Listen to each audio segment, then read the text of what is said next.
Muy buenos días, bienvenidos y bienvenidas a vuestra casa, al Espacio Joven Creativo, a nuestro cine. Esta mañana de primavera, pues a pesar de lo que está pasando en el mundo, aquí en Palma del Río vamos a intentar pues mirar hacia atrás, mirar a nuestra historia, porque es muy importante mirar lo que pasó para saber lo que tenemos que hacer hoy y que mañana no vuelvan a suceder cosas como las que están sucediendo en Europa. Vamos a mirar a un barrio que muchos de vosotros vivís en él o habéis vivido en él, que se llama el barrio de la Soledad, pero que realmente era el Llano de la Era. El Llano de la Era, allá por mitad del siglo pasado, por los años 50, pues empieza a desarrollarse gracias a que, bueno, hay una serie de avances arquitectónicos y uno de ellos, el que hoy vamos a ver, me refiero a la Casa Túnel, donde personas, familias que vivían en chozos, sobre todo vivían en lo que hoy es la Alcazaba, que entonces, bueno, todo el mundo lo conocía por la Mesa de San Pedro, pues vivían en chozos. A mediados, como digo, de los años 50, en Palma del Río, en la posguerra, empieza a desarrollarse la agricultura y empiezan a llegar muchas personas de fuera. Pues esas personas necesitaban, lógicamente, un techo. Y dada la carencia que había en ese momento, pues se hacían sus casas, como digo, en chozas, en el entorno de la Mesa de San Pedro, en la muralla, y poco a poco, bueno, pues se crea el Llano de la Era, un barrio nuevo, y era un llano precisamente porque allí había una gran extensión de terreno y allí se empiezan a hacer casitas, algunas de ellas pues están todavía hoy, han sido reformadas, y lo que tenemos hoy es el privilegio de mirar atrás y conocer o repasar qué fueron las casas túnel. Las casas túnel, que de las que hoy nos queda una de ellas, eran 4, y nos queda una de ellas, bueno, pues ha sido rehabilitada, y esto pues hay que agradecer sobre todo a la Asociación Sasos Férreos, que ya en su día, recuerdo, que cuando yo llegué de delegada de Cultura, recién llegada, pues la presidenta, Maripaz, llegó al despacho y dijo, concejala, debemos de recuperar la casa túnel, la que quedaba. Y lógicamente, pues así se ha hecho, ¿no? Es verdad que las cosas de Palacio van despacio. 6 años después, pues lo hemos conseguido. No solamente Sasos Férreos, también la Asociación de Vecinos, que también veo aquí a miembros de ella, pues apostaron por recuperar este patrimonio, porque estamos hablando en este caso de un patrimonio arquitectónico, pero es parte de nuestra vida, de nuestra historia y de la historia de las personas que han vivido allí durante 50 años. Pues esa historia nos la van a contar ahora después, con un documental, un vídeo que se llama Arroz con Pena, y vamos a ver cómo esos protagonistas que vivieron allí o que han vivido allí nos van a contar cómo se hizo su barrio. El día lo vamos a completar con este vídeo, este documental, que ahora les explicará a su director un poquito en qué consiste, cómo se ha hecho. Creo que vienen algunos protagonistas por ahí del vídeo, así que vamos a esperar que se sienten. Y a continuación, después de ver este documental, vamos a tener también el privilegio de escuchar a un profesor de la universidad, a don Pablo Rabasco. Don Pablo Rabasco, allá por el año 2004, 2005, 2006, era un becario en la universidad, era un chico que empezaba en la Universidad de Córdoba, en el Departamento de Historia del Arte, con el profesor Villar, y se presentó a una beca. Ustedes saben que Sasos Férreos pues, ha desarrollado un programa muy interesante de becas de investigación sobre el patrimonio de nuestro pueblo, y una de esas becas fue precisamente estudiar las viviendas sociales de la mitad del siglo XX, en concreto las casas túnel. Bueno, pues Pablo Rabasco, por entonces un jovencito investigador, hoy un señor de la universidad, un profesor de la Universidad de Córdoba, del Departamento de Arte, pues hizo un libro que lo publicó Sasos Férreos con la Fundación Cajasol, y tenemos la suerte de tenerlo, lo digo para todo aquel que quiera leerlo, pues en la biblioteca de Palma del Río está a su entera disposición. ¿Sí? Por supuesto. Ahora cuando termine le doy la palabra. Pues como decía, el profesor Pablo Rabasco nos va a dar una conferencia del sistema de construcción que se empleó en la Casa Túnel, porque verán ustedes, la Casa Túnel la hizo un arquitecto madrileño, padre también de un arquitecto cordobés, Rafael de la Hoz, que por los años 50 acababa de terminar de estudiar arquitectura. Bueno, pues uno de sus primeros trabajos fue precisamente la construcción de las casas túnel. Era un proyecto de casas baratas, viviendas sociales, pero con una técnica especial que ya nos explicarán, un sistema que era muy económico y que dio lugar a este tipo de viviendas que, como digo, por lo menos sustituían a lo que eran los chozos de la Mesa de San Pedro. Esas viviendas, de las 4, hoy nos queda una, se ha rehabilitado, y después de ver el documental, después de escuchar a Pablo Rabasco, pues iremos a la Casa Túnel a ver esos 20 metros cuadrados, cómo eran posible que familias de 6 personas vivieran allí, porque se montó para que vivieran familias de 6 personas. Bueno, pues vamos a verla, y lo mejor de todo, aparte de ver cómo se ha arreglado, que desde aquí doy las gracias a las empresas, a 2 empresas palmeñas que han trabajado tanto en el interior como en el exterior, en la placita, también al personal del ayuntamiento que ha trabajado y al personal del programa que tiene el Instituto Municipal de Bienestar Social a través del empleo social. Yo creo que es un proyecto participado por muchas personas y que luego vamos a tener el placer de ver, y además de disfrutar una exposición que se ha realizado para explicarnos cómo se formó el barrio de la Soledad, el barrio del Llano de la Era. Bueno, pues a través de unos paneles muy sencillos, pues vamos a tener la oportunidad de conocer de dónde venimos, porque es muy importante para las personas saber a dónde vamos, y para eso hay que saber de dónde venimos. Bueno, espero que el programa que se ha organizado desde la Delegación de Cultura, muchas gracias delegada, pues sea de su agrado, y esta señora me ha pedido la palabra y ahora mismo se la vamos a dar. Dígame usted.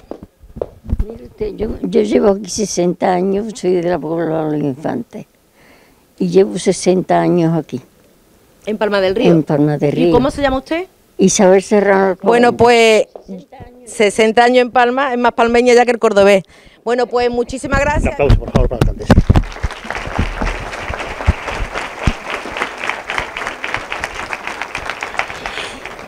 Buenos días. Brevemente, antes de que pasemos la proyección del documental, en nombre del Ayuntamiento de Palma del Río, agradecer a todas las personas, a todos los vecinos y vecinas que han mostrado sus recuerdos, su opinión, su memoria de todo el proceso de creación de un barrio desde la década de los 40. Gracias de todo corazón a esas mujeres y a esos hombres que comparten con nosotros hoy testimonios muy duros. De verdad, muchas gracias, porque abrir vuestro corazón y contar lo que habéis sufrido en la creación de vuestras familias, en la creación de vuestro barrio, en el desarrollo de nuestro pueblo y en la esperanza de que un día la democracia pudiera a cada uno darle el sitio que se merece, eso sencillamente es gracias. Gracias también por comprender el tiempo que hemos procurado para la proyección de este documental. Se nos cruzó en medio la pandemia. Desgraciadamente, algunas de las personas que vais a ver en este documental ya no nos acompañan. Nuestra memoria y nuestro cariño para ellas, para ellos, y para los que estáis aquí también presentes. Alguno os he reconocido después de largo tiempo de aquellas entrevistas.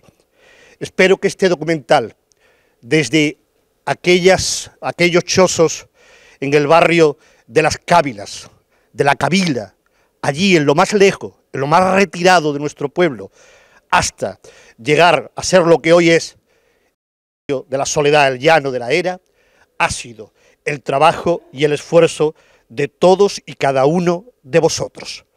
Muchas gracias, y vamos a ver Arroz con Penas. Buenos días.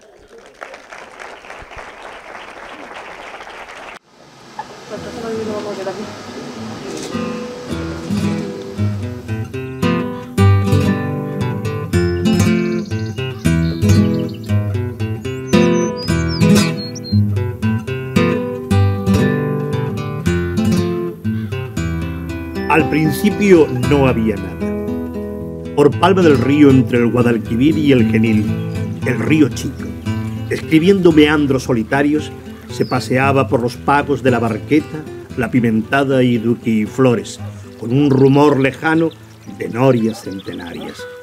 Delimitado por el río, las huertas y medievales caminos, se encontraba el llano de San Francisco, por estos lares, llano de la era del ruedo y término de la villa. El ejido del convento de San Francisco se perdía entre huertos, pastos, olivos, pitas y una línea de chumberas, por donde asomaba el sol. Las cávilas o cavila eran territorios lejanos, abrumados por la distancia y cortados por caminos polvorientos. Un día, las casitas blancas de la villa de Palma fueron retenidas por una carretera desde el Puente de Hierro hasta el Puente de la Alegría.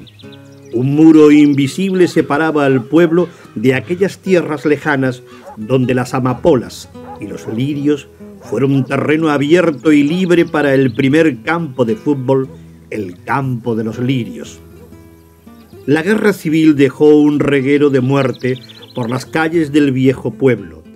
Sin barca en la Barqueta y sin Puente de la Alegría, destruidos ante el avance de las tropas, la distancia del llano de la era se hacía más pronunciada. Tras la guerra civil, miles de personas malvivían en casas de vecinos, hacinados, carentes de habitabilidad, higiene, salubridad, vecindad e intimidad. Para otras familias, las capillas destruidas del convento de San Francisco serían su techo. Los hombres levantaron decenas de neolíticos chozos desde el camino de la Barqueta hasta Duque y Flores, por la senda de las chumberas y la huerta de Chambrito, así como pobres casas llevándose piedras de la plaza de toros del Toril junto al río o sacando grava del llano de la era, un verdadero peligro para los niños.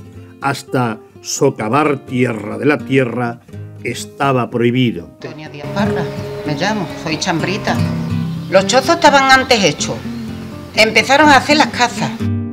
Entonces fue el proyecto de quitar las chumberas fue para hacer las casas. Había 2 hilas de chozos, desde la Barqueta a Duques y Flores. Un chozo así larguillo y muy mal traído, muy mal averiguado, chozos de personas que se le quemaron. Se le quemaron el arquito, le decían, vivían en el arquito. Y se quemó aquello, entonces le hizo el alcalde, le dio para que hicieran aquí unas hilas de chozo cada uno.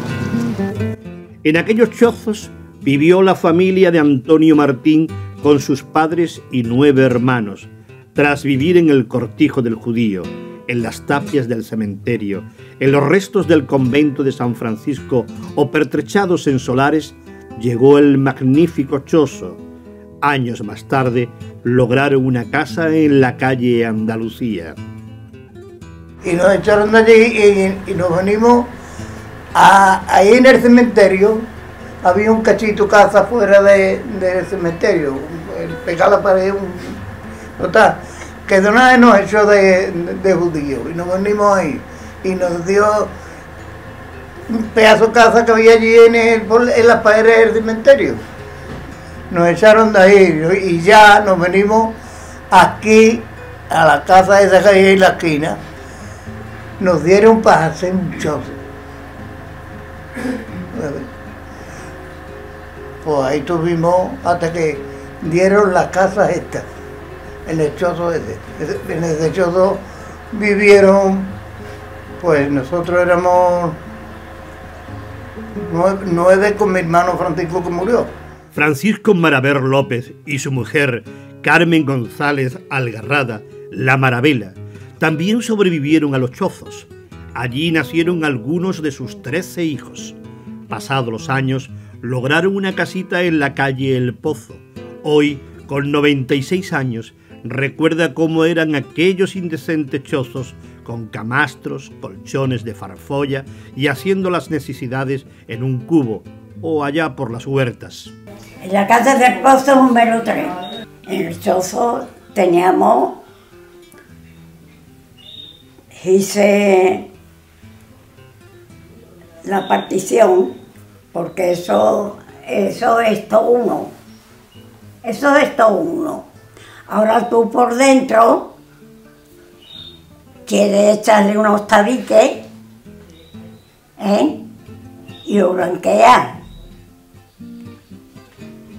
Y ya va cortando las habitaciones. Pues en el chozo corté yo un pedazo como si fuera el cuarto baño y lo pinté y todo.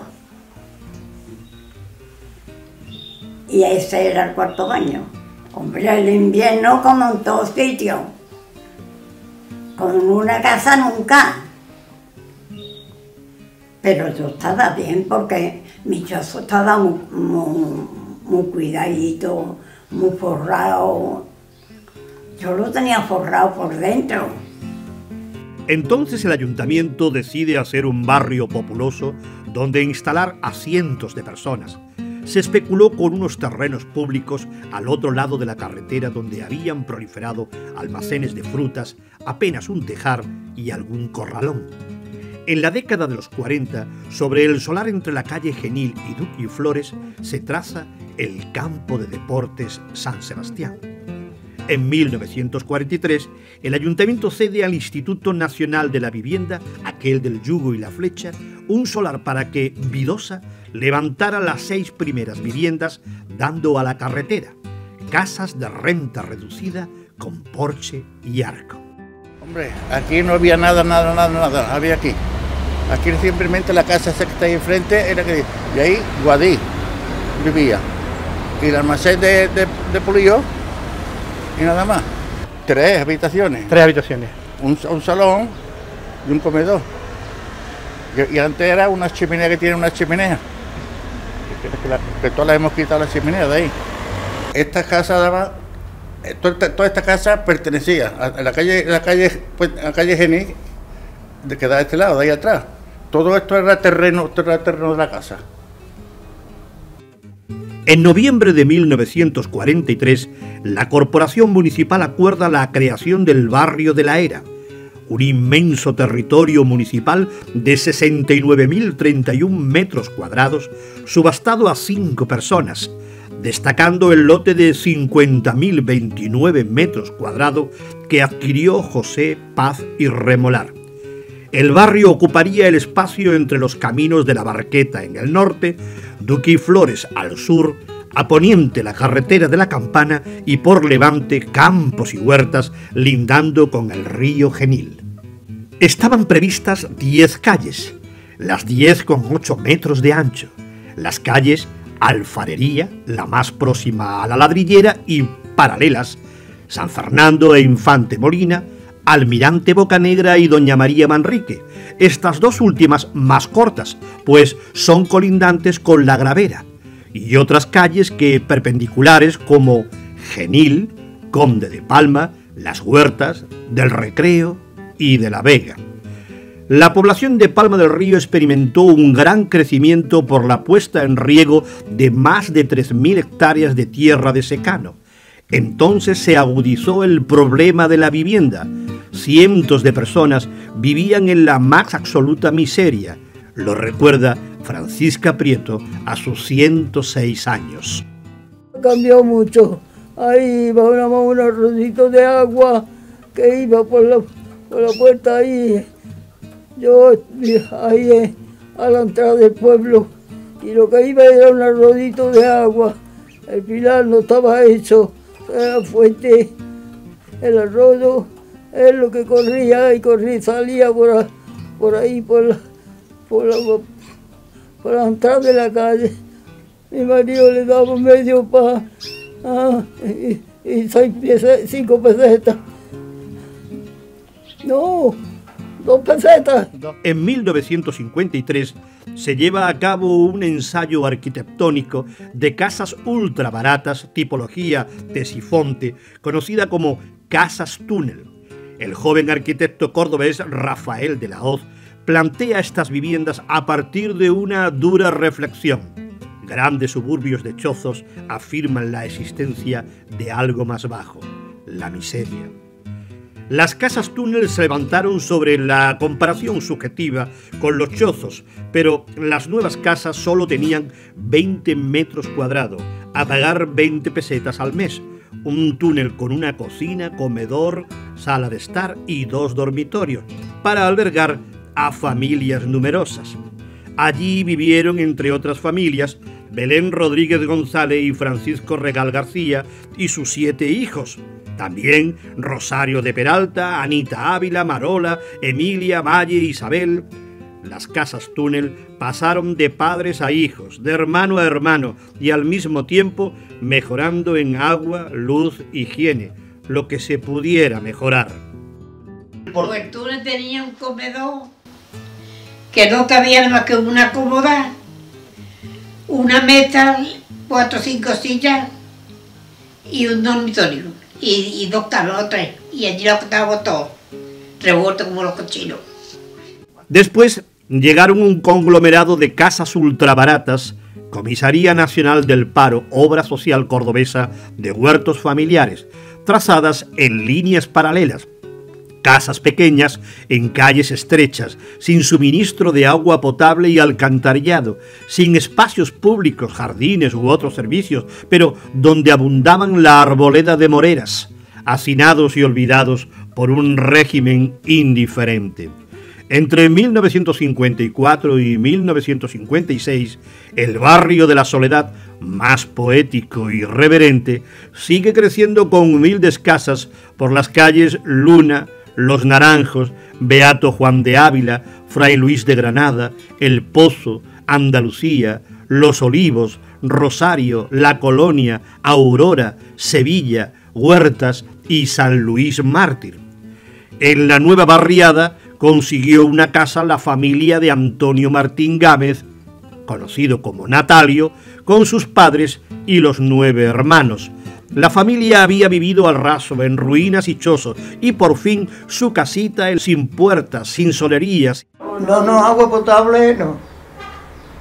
Ahora, para hacer el cuerpo y eso, hicieron ahí un cacho de bate. En 1957 se amplía el barrio con la barriada Duque y Flores, por estar junto al viejo Pago de Huerta, pero será conocido como Las Casas Amarillas, un grupo de 72 viviendas de una planta sobre 3 calles de exaltación franquista: Santa María de la Cabeza, Cuartel de Simancas y Alcázar de Toledo. Un barrio que acogió a decenas de familias palmeñas y otras venidas desde otras poblaciones en busca de trabajo y techo. Un barrio que se configuró con unas casas de una planta interconectadas entre sí por un patio sin tabicar y sin servicios domésticos esenciales. Hasta aquí llegó el matrimonio de Juan Rodríguez y Dolores Muñoz, con 8 hijos. No andó mi madre paso para pillar la casa. Mi madre pobre consiguió la casa yendo mucho a ver don Antonio Camaño, que la ayudara a pillar una casa. Y fíjate que la pobre cuando la dieron, pues empezaron por allí por la última calle. Y ya venía la pobre nada más que hay, y a mí no me toca casa, y hasta que ya un hombre de los señores que venían repartiendo la casa dice: señora, la última es la de usted. Y fue la última que se la dieron. No, mi madre pues contenta. Tuvo mi madre que comprar cama de segunda mano, compró para ponernos. Y dormíamos las 6 hermanas en una habitación. Mi hermana chica dormía con mis padres. Y mi hermano dormía en la habitación más chica, los dos en una cama de 2 personas. El barrio se nutrió de las clases populares, familias numerosas, trabajadores y trabajadoras que aspiraban primero a tener un chozo, o una casa túnel, o una casita de la obra social. Casas muy humildes, por no tenían ni puertas, iluminadas con candiles o carburos, colchones de farfolla para un montón de durmientes, casas sin agua potable, sin aseo y sin váter. calles de terrizo, polvo en verano y barrizal en invierno, calles sin luz y sin servicio público alguno, pobres de solemnidad que para poder alimentarse criaban algunos animales. La vida laboral del barrio dependía del sector primario, las faenas del campo y cuidado del ganado, campesinos, recolectores, manijeros, cuadrillas, chancas, gañanes, arrastraban a sus familias arranchaos a los cortijos próximos y distantes del barrio. La siega del trigo, cebada, avena, maíz, habas, garbanzo, remolacha, algodón, olivar y la recogida de naranjas de noviembre a mayo. El cuidado de vacas, ovejas y cabras ocupaba a parte de la población. Las mujeres ejercían de trabajadoras en el campo, los almacenes, el servicio doméstico y variados oficios, como la recogida de palmito para elaborar tomiza, esportones, sombreros, escobones y escobas, soplillos y esteras como tantos días elaboró Carmen González la Maravela. Yo iba por Palma al campo con el burro y hacía mi carga de Palma y me venía a mi casa. La llevaba a la fábrica de Lois Delgado. La palma que cortaba las hacía encaje y cuando sacaba aquel medio lo ponía para arriba. Y cuando sacaba el otro, lo tiraba así en lo alto y lo apaleaba y hacía un encaje así. Hacía 4 encajes y se los echaba al burro y me los traía. Seguían largas horas en la casa, esposa, madres y cuidado de hijos y mayores. Llevaban la gestión del día a día, el pago de los recibos guardados celosamente como hizo Natalia, escribir al gobernador pidiendo una casa túnel como hizo Belén Rodríguez, o pagar religiosamente las cuentas abiertas en las tiendas.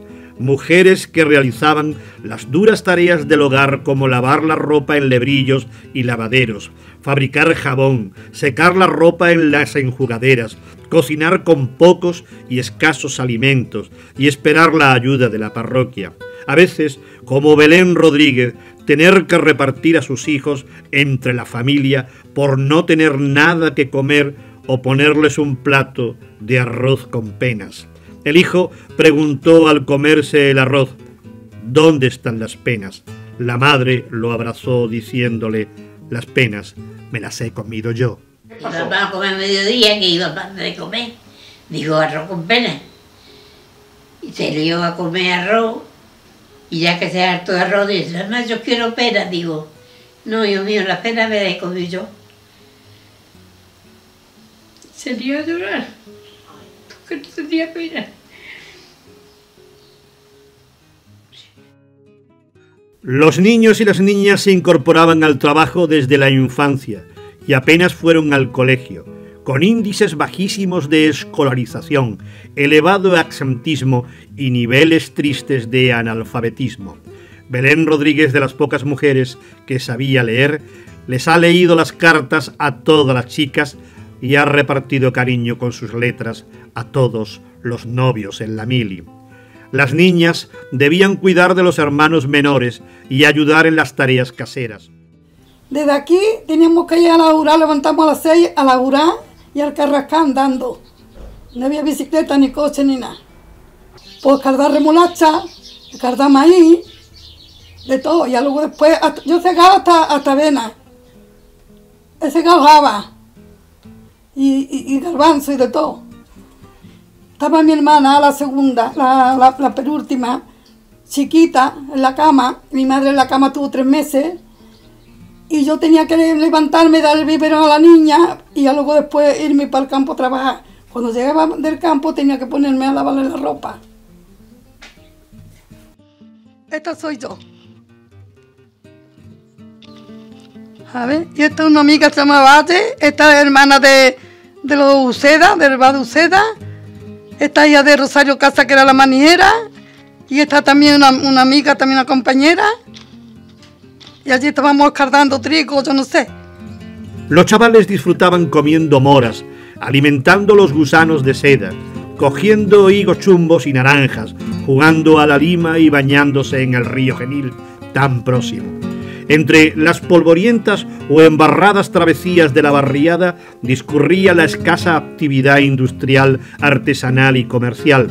En primera línea se hallaban los almacenes de frutas donde muchas mujeres empapelaban y clasificaban naranjas para la exportación.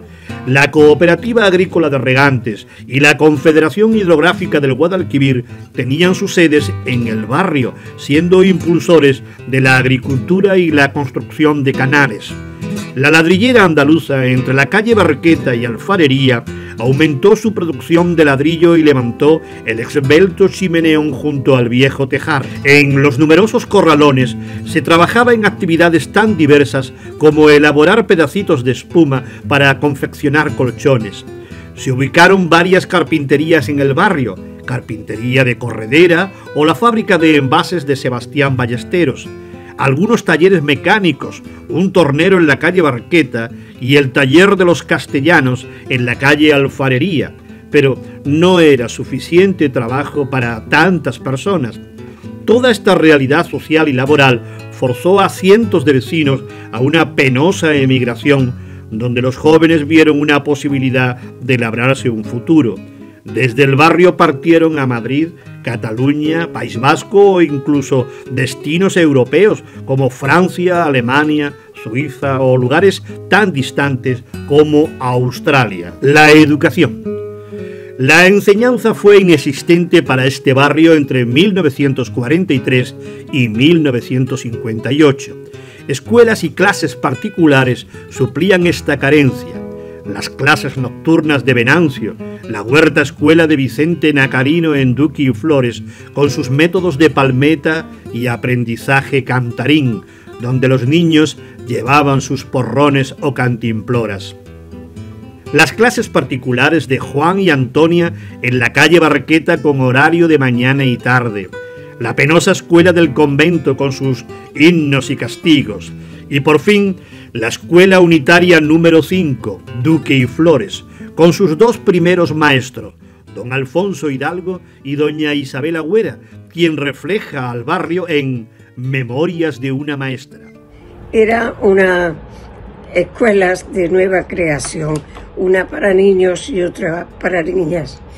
Aquel lugar estaba un poco alejado del resto del pueblo, pero yo tan pronto como llegué quise conocer aquella zona y darme una vuelta por allí. Nada más que me vieron algunas niñas como esperaban a una maestra, se acercaron a mí: maestra, ¿tú eres? Sí. Bueno, me acompañaron y dimos una vuelta por toda aquella zona, rodeada de huertas con un refrescante olor que duraba todo el año a azahar y a tierra mojada. Nos adentramos en una zona que estaba un poco retirada del resto y que eran chozos donde la gente vivía con gran pobreza física, material y sobre todo también intelectual. A mí me dio auténtica pena de aquel espectáculo y decidí que por los medios que yo pudiera iba a lograr que por lo menos aquellos niños y aquella gente tuvieran algo que llevarse a la boca. Conseguí queso y leche americanos, que era lo que entonces casi se imponía. Y bueno, todas las tardes me acercaba y se los llevaba. Pero un día un hombre ya mayor de allí de la zona me dijo: señorita, no venga usted por aquí, este sitio no es para usted. La educación religiosa se ejercía primero desde la distante parroquia de la Asunción y desde 1954 desde la parroquia de San Francisco. Durante un tiempo, los domingos se celebraba misa en el colegio Duque y Flores. Los sacerdotes don Juan Antonio Caamaño, don Francisco Moreno y don Andrés Cabeza son recordados como auxilio en la pobreza. El padre Paco firmó para la excarcelación del comunista Pepe Cuevas vecino del barrio, en prisión por asociacionismo ilícito. Vida social. Durante mucho tiempo, la población del barrio hablaba de Palma como una ciudad al otro lado de la carretera, pero poco a poco se fue normalizando la vida social del barrio. Al calor del asentamiento de familias numerosas y de cientos de niños, se produjo una demanda de servicios básicos. El agua para las casas era acarreada desde los pozos que proliferaban por el barrio.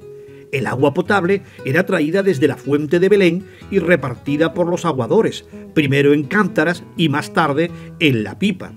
Aguadores recordados como Antonio Muñoz Morales, Rafael Maraver López, el Pavo, el Carro de la Trini, el picón y carbón eran elaborados por las propias familias o comprado a Enriqueta Tomás Domínguez, quien lo vendía puerta a puerta con un burro y su peso de balanzas. Proliferaron algunas tabernas, Juanillo, Sánchez, el Niño Valle, el Cubilla, Peporro, tiendas de Teresa, de Pulido, el Corralón, el kiosco de la Trini para chucherías, la panadería de Hurtado, la carnicería de Rodrigo, el estanco de Corredera, la churrería de Morales, el obrador de tartas y merengues de Luis el Bollito. La creación del Estadio Municipal de Fútbol de Duque y Flores llenó la barriada de emoción deportiva. Durante muchos años, los domingos eran una fiesta del deporte y otras competiciones. Junto al estadio se instaló durante algunos años el Mercadillo del Martes.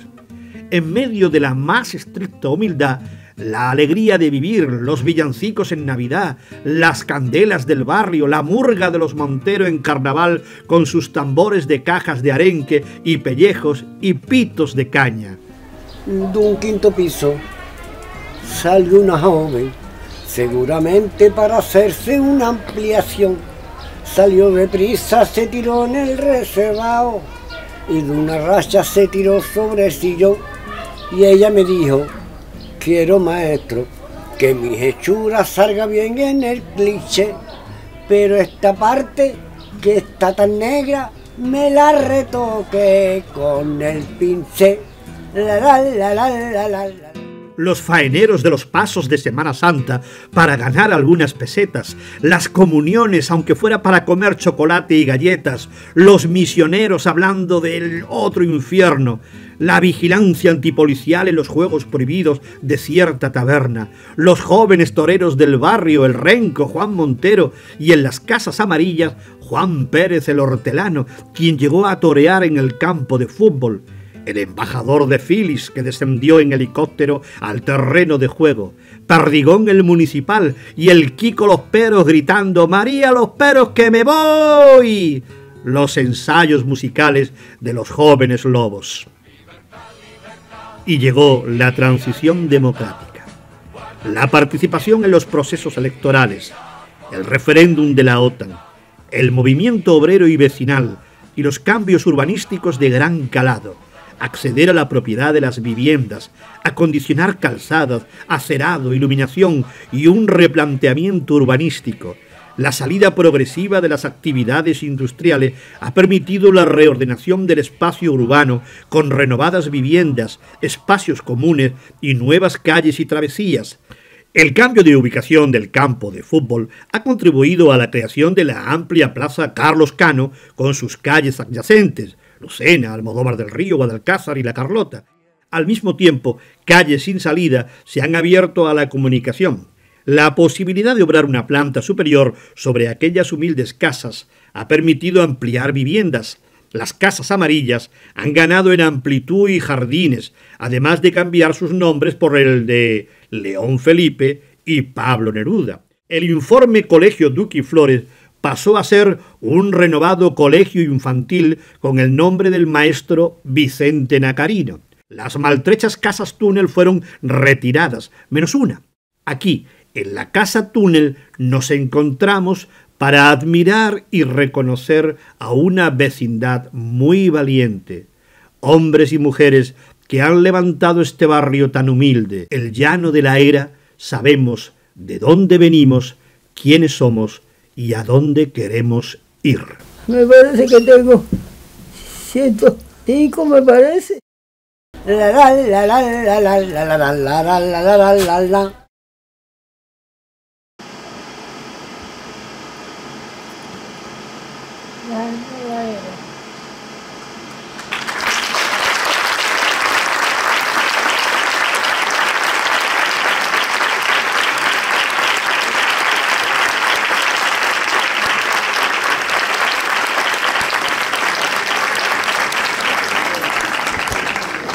Bien, pues buenas tardes de nuevo. Disculpen el retraso, estábamos intentando solucionar algunos problemas técnicos que creo que vamos a tener que readaptar la conferencia.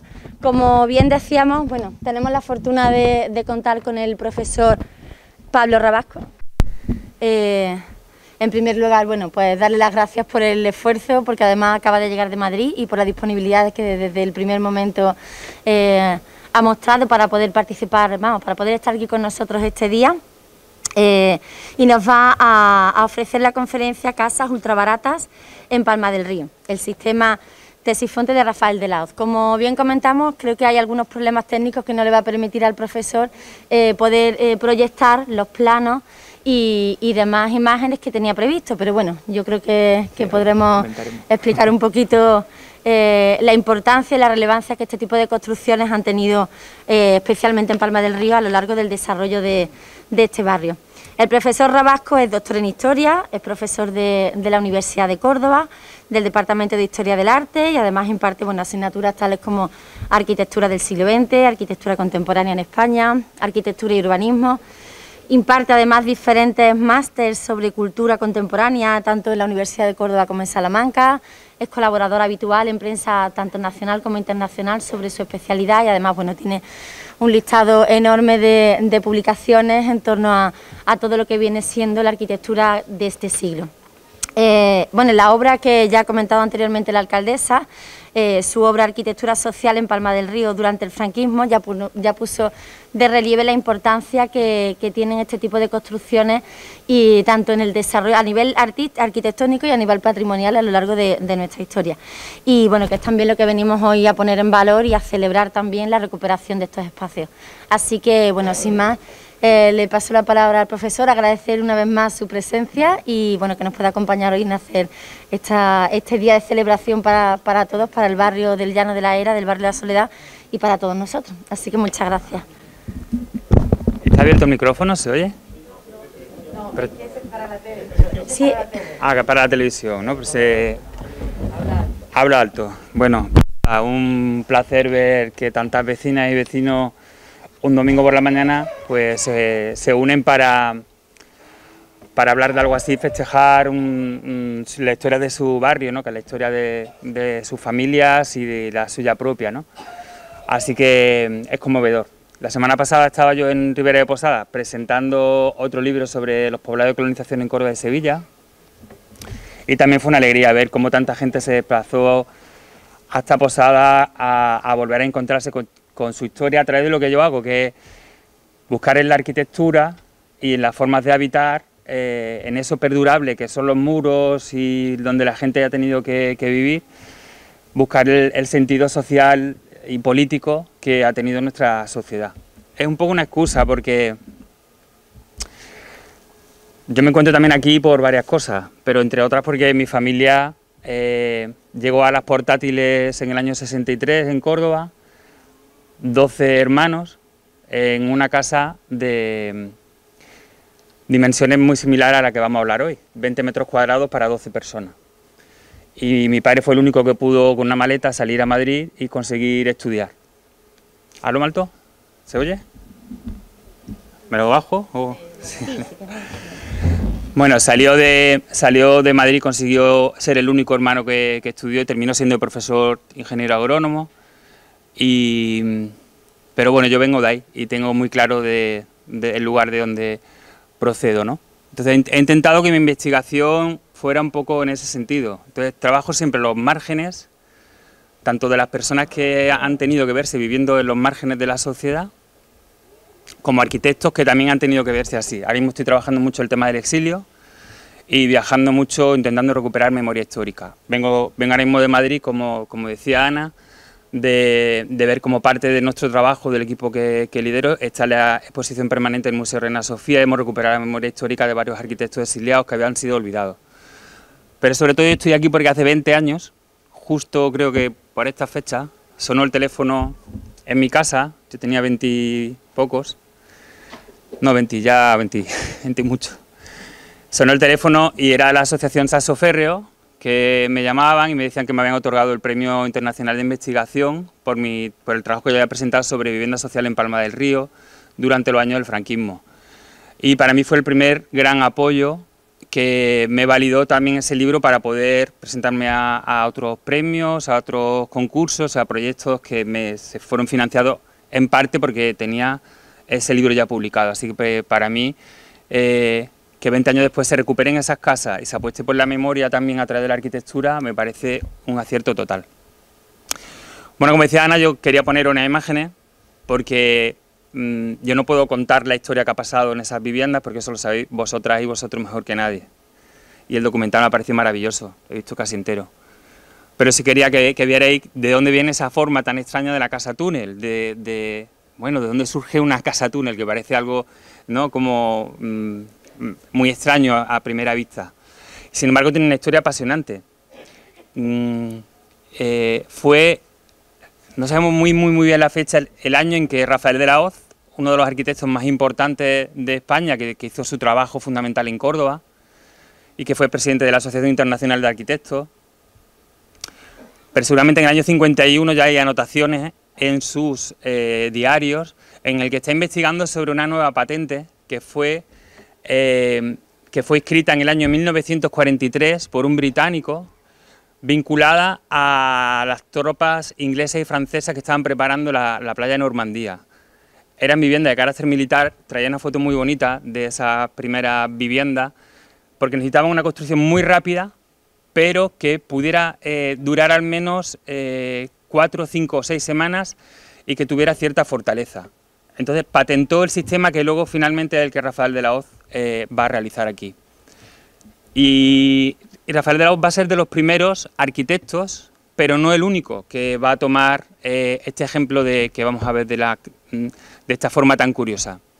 Si hiciéramos un salto en el tiempo un poquito más al pasado, también descubrí que el primer arquitecto que utiliza esa forma para pensar la arquitectura fue un arquitecto que seguramente todas conocéis, que es Gaudí. El arquitecto Gaudí fue el primero que investigó sobre la catenaria invertida, que es la forma que tiene esa casa. Una catenaria es un arco que se describe cuando nos quitamos una cadena, si lo ponemos a la misma altura a las dos manos, el arco que se describe, independientemente de la distancia entre las dos manos, ese arco se llama una catenaria. Es el arco perfecto, porque todos sus puntos reparten la misma fuerza, y especialmente en la clave. Es decir, si esa cadena le damos la vuelta, tenemos descrito ese arco, que es la forma de la casa. No es semicircular, es una cadena. Tiene toda su fuerza en el punto más álgido, que es el punto débil de todos los arcos, la clave. Por eso se le pone una piedra siempre en la parte superior. Si hacéis experimentos y cogéis un huevo, en los huevos hay una catenaria. La parte fina, bueno, la parte más alargada del huevo, de arriba, ese arco que se describe es una catenaria. Si lo cogemos así y lo presionamos, nos costaría mucho romperlo.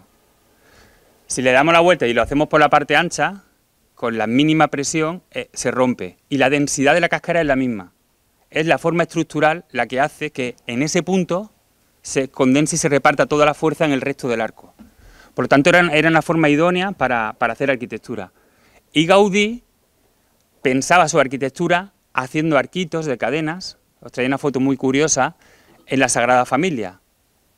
Él tenía una tabla de madera enorme, la ponía boca abajo y iba cargando cadenas, arcos, y iba dibujando toda la estructura de la Sagrada Familia en esos arcos. Colocaba un espejo debajo y conseguía dibujar toda la estructura de alzado de la Sagrada Familia. Así que la historia es muy bonita porque empezaba como Gaudí investigaba con esas nuevas formas de arcos tan interesantes. Pero si damos un paso en el tiempo todavía más atrás, viene el nombre que le pone Rafael de la Hoz, que es el sistema Ctesifonte. ¿Y qué es eso del sistema Ctesifonte? Pues es un palacio que está en Irak, que tiene un arco catenario que todavía sigue en pie desde el siglo VI, con un espesor de ladrillo de tan solo 25 centímetros, soportando tormentas de arena, presiones de temperaturas altísimas, y se conserva íntegro el arco, y por eso Rafael de la Hoz le puso el nombre de Arco Ctesifonte, que es el de las casas. Él llega en el año 51, empieza a investigar, y en el 53 la portada de la Revista Nacional de Arquitectura, que era la gran revista que se editaba en España por el Colegio Oficial de Arquitectos de Madrid, la de las grandes obras, las grandes iglesias, los grandes proyectos, la portada es Palma del Río, y la portada son las casas, en el número 135, y el titular era Casas ultra baratas. Y a Rafael de la Hoz explica la razón verdadera de por qué el proyecto. El proyecto en sí es durísimo, es durísimo. Os traía aquí la planta que dibujó Rafael de la Hoz, donde arriba se ve que esas dos casas conformaban 4 viviendas de 20 metros, a un cálculo de 3 metros cuadrados por persona. Sin baño, sin cocina, con una chimenea con tiro, y veíamos las fotografías de cómo él colocaba a las personas y realmente era latas de sardinas. Era terrible, pero como aquí bien se ha dicho, el tema era intentar solucionar de dónde venía la gente, y la gente venía de los chozos. Venía de los chozos con unos índices de paludismo altísimos desde Córdoba hasta Palma del Río, que eran alarmantes, que las autoridades sanitarias no conseguían frenar, porque el mosquito anidaba en la parte de arriba de los chozos, que la gente encendía fuego dentro para quemar y ahumar, para poder ahumar y que se fueran los mosquitos. Pero claro, la situación era pasar de eso a algo mejor, pero sin ningún tipo de fondos. Es decir, no había una inversión pública para una vivienda realmente que tuviera lo mínimo para un hábitat sano. No existían esos fondos. Entonces Rafael de la Hoz, que acababa de llegar de Estados Unidos, titulado en el año 50, todas estas formas novedosas, todas estas patentes las incorpora. Fue uno de los primeros arquitectos que viaja a Estados Unidos rompiendo el bloqueo que el franquismo tenía hacia toda la modernidad arquitectónica. Los grandes arquitectos españoles estaban todos en el exilio, todos. 5 de ellos, si los encontraban, tenían pena de muerte, 20 y tantos inhabilitados de por vida. Entonces fueron estos jóvenes, nacidos a la arquitectura en la década de los 50, los primeros que van a poder viajar, y de esta forma les parecieron. Otros compañeros suyos empiezan a hacer también este tipo de vivienda, que la había traído para que vierais que el caso de viviendas sociales tan extremas en otros lugares no fue tan así, pero nacen las primeras iglesias túneles en España. En el Ayun se hace un campamento completo, que lo he podido visitar, de casas túneles, un barrio entero para marroquíes. También asentamientos militares en África, hasta en Guinea Ecuatorial he encontrado yo, viajando allí, casas túneles de acuartelamientos españoles. Mucho para uso ganadero. También traía fotografías de aquí de la Sierra de Córdoba, como todavía hay ganado en casas túneles exactamente con la misma técnica que había aquí. ¿Cuál es la técnica de construcción? Que seguramente muchas de vosotras ya la conocéis, pero era un sistema muy barato, muy rápido y muy eficiente, pero sobre todo muy barato. El sistema es el siguiente: se ponían 2 raíles de hierro en el suelo, que era la distancia del ancho de la casa, y se atornillaban unas cerchas, que eran 2, que generaban el arco de catenaria. Cada X distancia se iban poniendo unas cerchas. Y ahora se colocaba tela de gallinero metálica, ¿sabéis cuál es, no? La tela que para cerrar, se ponía tela de gallinero, luego tela de saco, de arpillera, de hacer los sacos de patata, los rulos esos grandes que había siempre en las casas para los sacos de patata, se tiraba, y ahora se echaba un primer mortero. A los 2 días, otro mortero, y al tercer día, otro mortero, cambiando la mezcla de arena. Cuando los 3 morteros ya fraguaban, que era el 7.º día, se entraba dentro, se quitaban los arcos y hacer otra casa. Porque esa se quedaba, era una estructura autoportante, no necesitaba nada, fraguado y la casa se quedaba. Pero era eso, el hueco, y a replicar una casa y a replicar otra. Claro, al verlo aquí nos parece como algo extraño, algo que está muy supeditado a una vivienda mínima, a una vivienda extrema, pero hay algunos casos que se han dado fuera de nuestra frontera que están significados como grandes obras de arquitectura. Un caso muy peculiar es el de Félix Candela. Félix Candela es un arquitecto que nació en España, pero nada más terminar el 39 la guerra, es uno de los que es más perseguido por el régimen franquista, y tiene que salir al exilio. Y hace toda su carrera en México, porque era muy joven en España, no había hecho todavía prácticamente nada. Y se convierte en uno de los grandísimos arquitectos más influyentes en Estados Unidos, que se mataban por sus conferencias, sus formas. Y en el año 1951, a la vez que en Palma del Río se está haciendo eso, él hace una casa, túnel, en la UNAM, la Universidad de México, que ahí está considerada como una de las grandes piezas patrimoniales de la UNAM, para hacer un laboratorio de química. Y traía unas fotografías porque ahora está allí custodiado con su placa, obra de Félix Candela, y es exactamente igual, solo que tiene 3 arcos, tiene los 2 grandes y uno en medio. La forma es la misma, el combado ese que tiene la casa es el peso del mortero sobre el saco. Va haciendo la ola y cuando fragua ese peso se queda. Rafael de la Hoz decía que además esa curva era beneficiosa porque de lo que se trataba era que la insolación de la casa fuera la mínima. Entonces, en un arco de catenaria, el sol que pega en la casa siempre es la superficie mínima de la forma total. Si fuera un cubo, darían varios planos y durante más tiempo que con esa forma, que inmediatamente el sol va bajando, el sol se va retirando. No hay un plano que va recogiendo constantemente esa forma. Las condiciones de vida dentro. Bueno, el arquitecto yo creo que cuando presentó el texto en el 53 era bastante generoso pensando que los problemas de humedad no había, que el calor era el mínimo posible. La realidad era que eran casas calurosas, que eran casas con unas formas muy difíciles para meter mobiliario porque las paredes eran curvas. Entonces cualquier mobiliario que poníamos perdíamos metros detrás y por lo tanto la habitabilidad era menor. Sobre plantas sí se veía, pero recuerdo que pone figuras durmiendo al lado de la pared y yo digo, bueno, pues como no están durmiendo en el suelo, porque la curva llega hasta el suelo, es decir, que el que estuviera tumbado tiene justo la caída, digo, ahí no es habitable para una persona, quizás para un bebé, un niño muy pequeño, pudiera estar ahí. Pero claro, ese discurso de intentar amordar que el proyecto era muy duro, pero seguramente era el mejor posible con el poquísimo dinero que tenían, y de lo que sí estoy convencido, después de muchos años de estudiar a Rafael de la Hoz y otros arquitectos con mentalidad social en aquella época, era que hicieron lo que pudieron en una circunstancia muy complicada, muy complicada. Como ya digo, mi familia viene de las portátiles, que es el mismo arquitecto que tenéis aquí en las casas túneles. En el 63 viene la Gran Riada, que también afectó a Palma del Río, que la conocéis, la gran subida del 63 del río, que se llevó cientos de chozos de gente y miles de personas desplazadas, y en Cora se tuvieron que acoger en esos 3 grandes proyectos de Rafael de la Hoz de casitas portátiles, que eran las casas que había diseñado para el año compostelano en Santiago, para que la gente lo fuera, bueno, como van miles y miles de personas los años compostelanos que van, pues había hecho como un campamento con esas casas. Cuando llega lo de Córdoba dice, pues venga, unos barrios.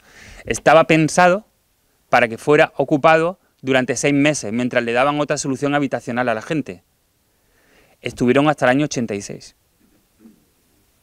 Había un teórico de la arquitectura, Ian Davis, que decía, toda la arquitectura de emergencia es la más duradera. Pasa con los campamentos. Cuando ya le dan la solución, se olvidan de la gente y les dejan ya con esa solución. Estuvieron hasta el año 86, estuvieron 23 años viviendo en unas viviendas que estaban pensadas por materiales y por estructura para usarse como máximo durante 6 meses. El mismo arquitecto. La culpa, entonces, no es realmente del arquitecto, que de una solución habitacional, sino a todas las circunstancias sociales que tuvieron que vivirse. A mí me ha emocionado ver la gente y las caras, porque normalmente los que estudiamos historia de la arquitectura nos quedamos con fotografías muy bonitas del momento de la construcción, cuando todavía no hay gente, donde están las formas en blanco y negro y todo es maravilloso, y como que los historiadores nos vamos, analizamos esa arquitectura y olvidamos que luego hay vivencia dentro. Entonces, yo he tratado siempre de incorporar eso. Entonces, cuando he visto el documental, que vosotros ahora mismo venía empapado de la vida, para mí fue un momento muy importante cuando me llamaron de Sevilla hace unos años para formar parte de un tribunal de tesis en la Escuela de Arquitectura de Sevilla, y era para las viviendas de Rafael de la Hoz en las que había nacido mi familia, sin que el doctorando supiera que yo había vivido allí. Toda la tesis no reflejaba ni una persona. No había ninguna fotografía con ninguna persona. Todo era técnico, fotografías, planos alzados, cálculos de humedad, cálculos de temperatura, ninguna persona. Y me di cuenta que si no se incorpora el componente humano, el componente vivencial, no tiene ningún sentido la investigación histórica. Yo venía hoy a mostraros un poquito todas esas fotografías que si os parece lo que yo haré es pasarle a Ana todas esas imágenes en un PDF para que si queréis lo podáis o colgar en la web del ayuntamiento o, bueno, para que aquellas personas más interesadas digan, bueno, ¿cómo? Que está en la casa de Gaudí, que esto lo hizo un arquitecto en México, que hay una pieza en Estados Unidos que es uno de los monumentos más visitados de todos los Estados Unidos, que era el último que voy a poner, y con esto ya termino para no aburrirlo mucho, que es el monumento a la expansión de Jefferson, que está en San Luis, en el estado de Missouri, que es un monumento del año 1947, que es un arco de Ctesifonte de 200 metros de altura. 200 metros de altura, es enorme, yo digo 200, pero cuando ves es enorme, una construcción complicadísima, y era el gran símbolo de toda la expansión norteamericana hacia el oeste. Y es una estructura en la que se va subiendo recto, cuando topa, te vas moviendo dentro como en zigzag para hacer el arco, porque es practicable. Y desde arriba tiene un mirador para, bueno, ver toda la expansión, ¿no? Es como muy simbólico. Y es de un arquitecto muy bueno, que es Eero Saarinen, que era un arquitecto noruego que triunfó, que hizo, por ejemplo, el aeropuerto JFK de Nueva York. Pero quería poner esa última imagen para que vierais que, más allá de la historia tan intensa que tenéis sobre este barrio, tan bonita, que han contado tantas vidas, en el caso de esa vivienda concreta, hay mucha historia de la arquitectura, hay que es posible hablar desde ella de todas esas cosas personales y de otras cosas que pasaron en otros muchos lugares. Así que por mi parte, enhorabuena por la conservación de este bien.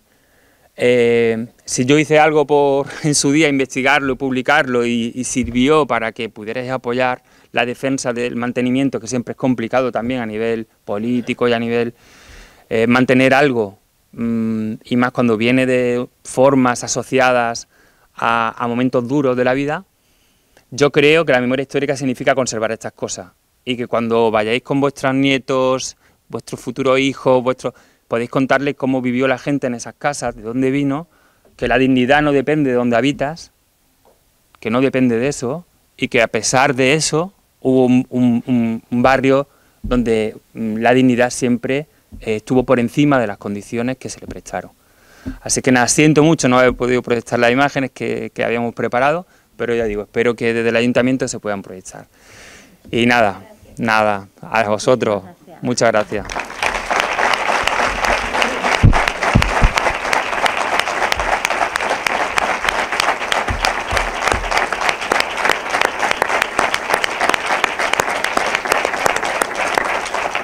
Bueno, pues hemos finalizado esta parte del día del homenaje. Otra vez darle las gracias al profesor Pablo Rabasco, de verdad muchísimas gracias, porque yo creo... Es que quiero hacer una pregunta a la señora. Ah, sí, pues estupendo.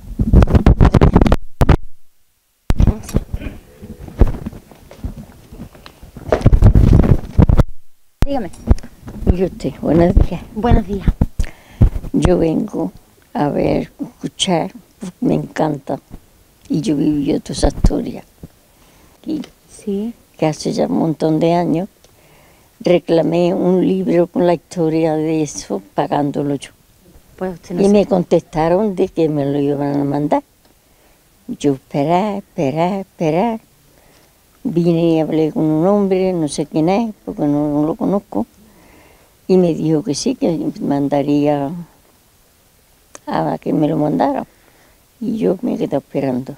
Pues usted no se preocupe, que ahora yo me quedo con su nombre, se lo vamos a llevar a su casa, el libro con la historia del barrio. Punto, que yo pago los gastos, lo pago no, yo.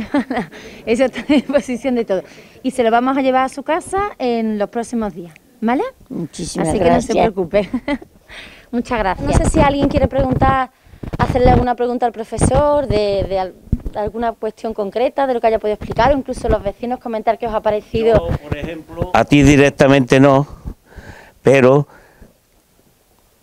en el barrio, al lado del túnel, se hizo por Juan de la O una proposición por el hijo para hacer una vivienda en memoria de Juan de la O.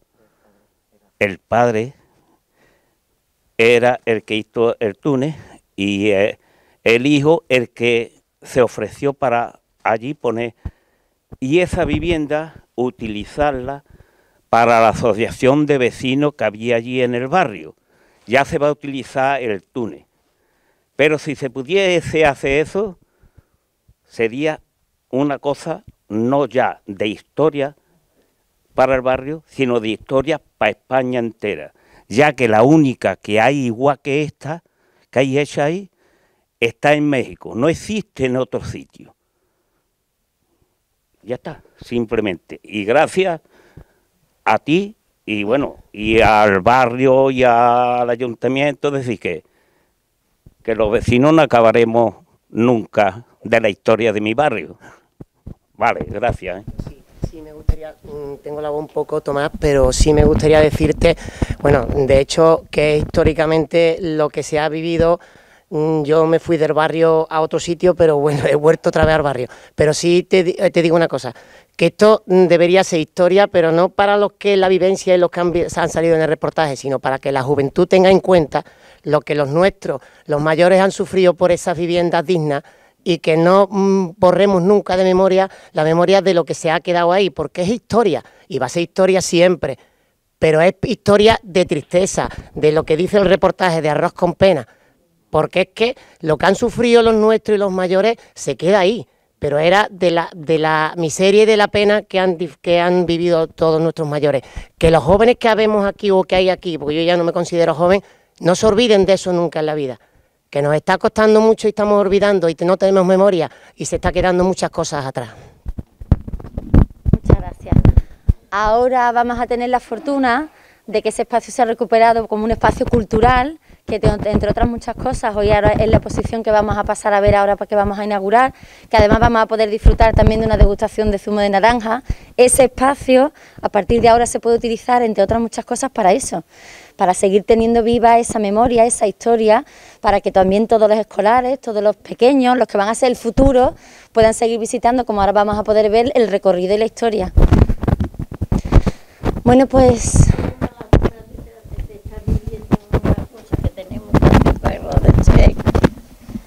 y que no tengamos ningún recuerdo de eso. Pues sí. Y yo me gustaría, que tiene gasto, por lo que haya que pagar, se paga. Usted no se preocupe, que ni tiene gasto ni nada, y le vamos a hacer llevar el libro y la historia, ¿vale? Incluso vale. El documental se emitirá y se compartirá en redes y en la página del ayuntamiento para todo aquel que quiera volver a verlo y poder compartirlo, pero en caso de que...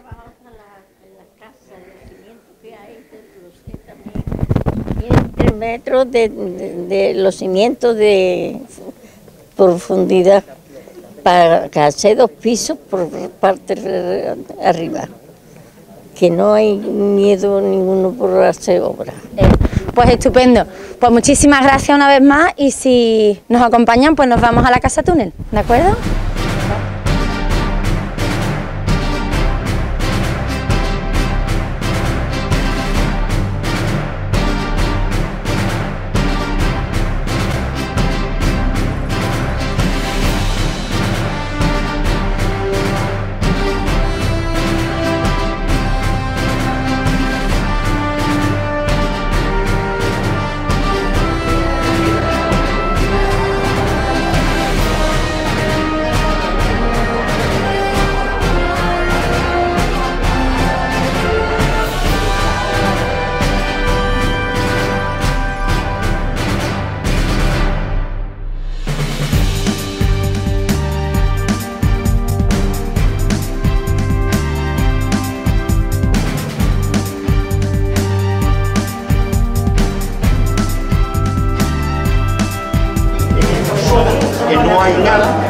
En la carretera para acá del pueblo se decide hacer sobre el barrio que a lo más que había